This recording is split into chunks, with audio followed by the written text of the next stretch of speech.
So, I've been thinking recently that we've been going a little bit soft on the Labour Party here at GBNews. Perhaps it's hardly surprising given the state of the country that there's been a lot of government bashing. But with the polls giving Labour such a massive lead, I reckon they need a little more scrutiny, don't you? So I want to kick off the show with something that you may have missed this week. Annalise Dodds, the shadow Women and Equalities Minister, tweeted something rather bizarre and frankly offensive, in my view, that gives us a little bit of insight into how front and centre identity politics and frankly race-baiting could be if Labour get their hands on power.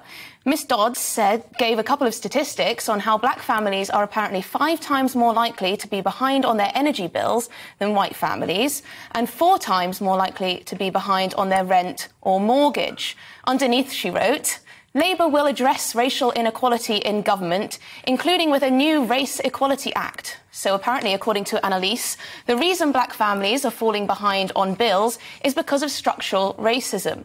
By that logic is the fact white working class boys are performing relatively badly at school because of structural racism against them too.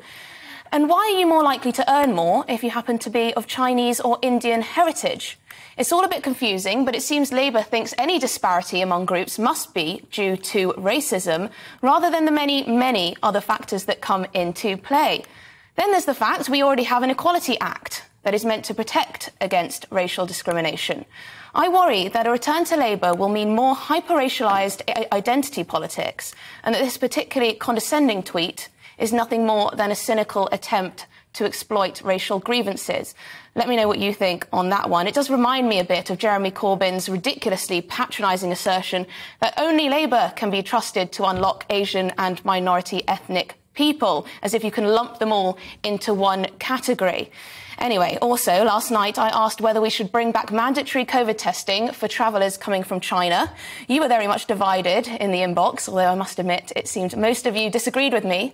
I argued that the government shouldn't give in to the pressure to be seen to act, not be swept up in a panic all over again, and avoid bringing in these types of rules.